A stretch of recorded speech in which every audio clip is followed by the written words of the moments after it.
Olá meus amigos, tudo bem? Sejam muito bem-vindos para mais um vídeo aqui no canal. E aqui você sabe, é o canal que aborda a dosimetria da pena e a técnica de sentença de uma forma descomplicada.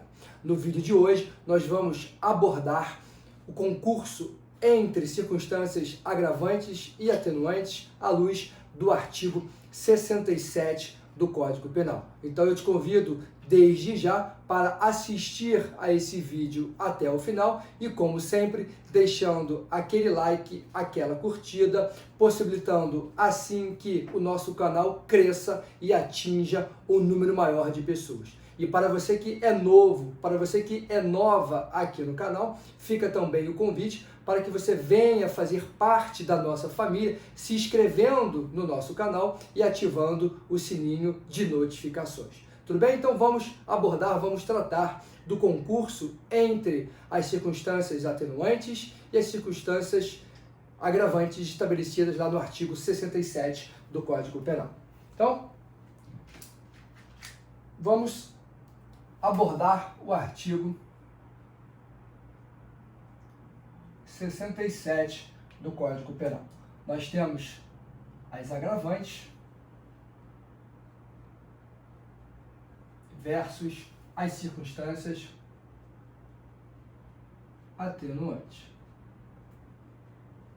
As agravantes estão estabelecidas nos artigos 61 e 62 do Código Penal e as atenuantes dos artigos 65 e 66 do Código Penal. O artigo 67, ele estabelece um rol das circunstâncias preponderantes. Se ele estabelece um rol das circunstâncias preponderantes, a contrário senso, aquelas que não são preponderantes são circunstâncias comuns. E à luz do artigo 67, quais seriam essas circunstâncias preponderantes? É isso que nós vamos ver agora. Então, de acordo com o artigo 67, seria preponderante a agravante da reincidência, que está lá no artigo 61, inciso 1 do Código Penal.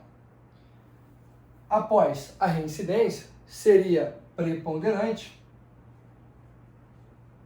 a personalidade, aquelas circunstâncias que envolvam a personalidade do agente. E aí, à luz da jurisprudência, quais seriam as circunstâncias que integram a personalidade? Então, a primeira delas, não há a menor dúvida, é pacífico esse entendimento, que a menoridade relativa, estabelecida lá no artigo 65, inciso 1 do Código Penal. Ser o agente menor de 21 anos na época do fato. Tudo bem? Então, ter 21 anos na época do fato. E a segunda circunstância relativa à personalidade. Aqui há uma controvérsia dos tribunais superiores. Se a confissão espontânea integra ou não a personalidade. Nós temos duas posições. Para o STF, a confissão não integra a personalidade. Se não integra a personalidade, ela não é circunstância preponderante. Porém, para o STJ, a confissão integra a personalidade e, por consequência, seria uma circunstância preponderante. Essa questão o STJ pacificou por meio da terceira sessão, analisando em recurso especial repetitivo. Tudo bem? Então, para o STJ e para os tribunais estaduais, em sua maioria, a confissão espontânea é sim preponderante. Tudo bem? E quais seriam as circunstâncias preponderantes que integram os motivos. Então, nós temos lá no artigo 62, inciso 2, 61, perdão, 61, inciso 2, a linha A do Código Penal e a linha B do Código Penal. Então, exemplo, praticar o agente, o crime por motivo fútil ou torpe. E nós também teríamos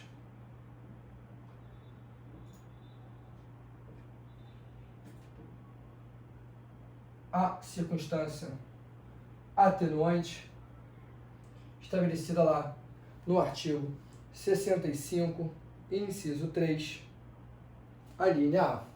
Ter o agente cometido o crime por relevante valor moral ou social. Ok? Então, essas seriam as circunstâncias preponderantes. E o que isso significa? Se são circunstâncias preponderantes, não existe uma premissa importante, não existe preponderância entre as circunstâncias preponderantes. Já existiu uma hierarquia, mas hoje está pacificado que todas as circunstâncias preponderantes são igualmente preponderantes. Se são igualmente preponderantes, o efeito prático é que nós devemos operar a compensação entre essas circunstâncias e a pena intermediária permanece inalterada. Ok? Então, na segunda fase, é possível a compensação, já que são circunstâncias contrapostas. As agravantes, elas agravam a pena e as atenuantes atenuam a pena. Se são circunstâncias contrapostas, nós podemos operar na compensação. Mas compensação entre quem? Entre uma circunstância agravante preponderante e uma atenuante preponderante. Ou uma circunstância agravante comum, não preponderante, e uma circunstância atenuante comum ou não preponderante. Não é possível compensar preponderante com comum. E é isso que nós vamos abordar nesse momento.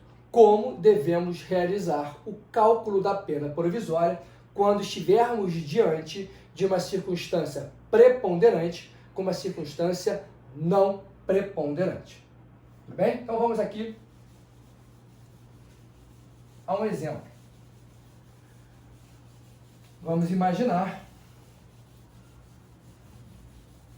que o agente seja reincidente e, ao mesmo tempo, tenha reparado o dano, que é aquela circunstância lá, atenuante, estabelecida no artigo 65, inciso 3, a linha B do Código Penal. Reparar o dano antes da sentença. Então, eu estou diante de uma circunstância agravante e uma circunstância atenuante. Nós vimos que a agravante da reincidência é uma agravante preponderante, ao passo que a atenuante seria uma circunstância comum. Ok? Então, como é que nós vamos realizar esse cálculo? A lei não estabelece um patamar de aumento para as circunstâncias agravantes e para as circunstâncias atenuantes.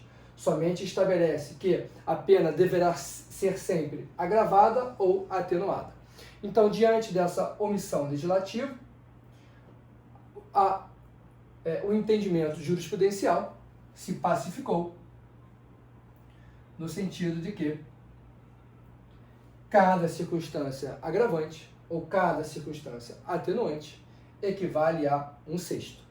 Esse patamar ele é utilizado caso não haja um concurso entre as circunstâncias agravantes e atenuantes. Se existe um concurso, aquela circunstância preponderante, ela deverá incidir, porém enfraquecida. Ou seja, a circunstância não preponderante tirará um pouco da força da circunstância agravante, no caso da reincidência.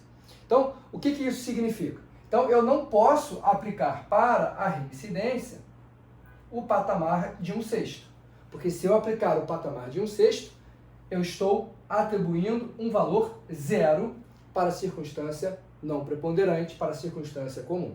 Então, como é que você pode operar o cálculo? Então, eu disse para vocês que a circunstância preponderante, ela incidirá sempre, porém enfraquecida. Então, basta que você, uma primeira forma de realizar esse cálculo, aplique uma fração menor que 1/6. Para ser menor que 1/6, basta que você aumente o divisor. Então, você pode realizar um aumento no patamar de 1/7, de 1/8, de 1/10 e assim vai. Tudo bem? Então, isso significa, aplicando essa fração menor que 1/6, que você atribuiu valor à circunstância não preponderante. Então, se você, vamos imaginar, por exemplo, a pena de roubo foi fixada na primeira fase em 4 anos. Na segunda fase, diante desse concurso aqui, nós vamos escolher o patamar de 1/8. Então, eu pegaria a pena base e aumentaria de 1/8. Tudo bem? E aí eu vou chegar a um resultado 48, 4 anos dividido por 8, 48 meses, 8 vezes 6, 48. Então, eu teria a pena, na segunda fase, agravada em 6 meses. Ok? Em razão da circunstância preponderante da reincidência. Uma outra forma de você fazer esse cálculo seria a seguinte. Vou apagar aqui. Uma outra forma de fazer seria você calcular, no mesmo nosso exemplo, na pena de roubo, quanto equivaleria 1/6 de 4. 1/6 de 4 equivale a 8 anos. A 8 meses. Então, eu não posso atribuir um aumento de 8 meses pela reincidência. Porque se eu agravar a pena de 8 meses, eu simplesmente desconsiderei aquela circunstância não preponderante. Então, qual é a sua margem, a sua base de cálculo para agravar a pena na segunda fase por esse critério? Você teria um patamar menor que 8 meses. Então, você poderia atribuir desde 7 meses até 1 mês. Ok? Então, você vai atribuir um valor entre 7 meses a 1 mês. Vai escolher um critério discricionário. E para facilitar o cálculo, vamos imaginar aqui 4 meses. Vamos eleger a fração.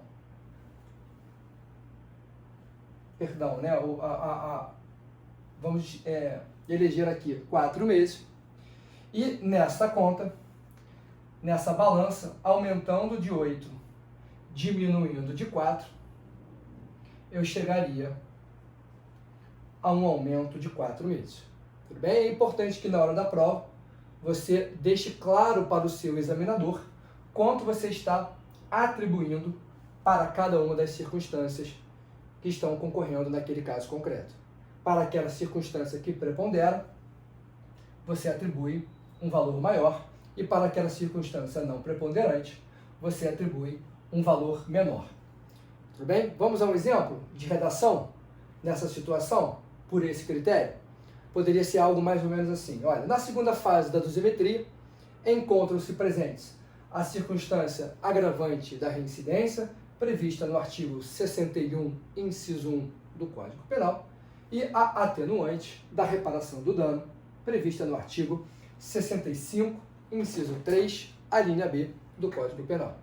Por se tratar de concurso de circunstâncias agravantes e atenuantes, verifica-se, à luz do artigo 67, que a circunstância agravante da reincidência é uma circunstância preponderante. Assim, atribuo o aumento no patamar de 8 meses. Para a circunstância comum, não preponderante, atribuo a atenuação no patamar de 4 meses. Assim, agravo a pena em 4 meses e fixo a pena em 4 anos e 4 meses de reclusão. Tudo bem? Então são essas os dois critérios que você pode utilizar. Ou atribuindo em meses ou em anos, a depender do quanto, né? Ou basta que você aplique uma fração menor que um sexto, um sétimo, um oitavo e faça incidir esta fração em cima da pena base fixada. Tudo bem, meus amigos? Então esta é a correta interpretação do artigo 67. Então nós vimos no vídeo de hoje o concurso entre as circunstâncias agravantes e atenuantes e a sua correta aplicação. Tudo bem? Obrigado, um abraço, bons estudos e vamos nessa!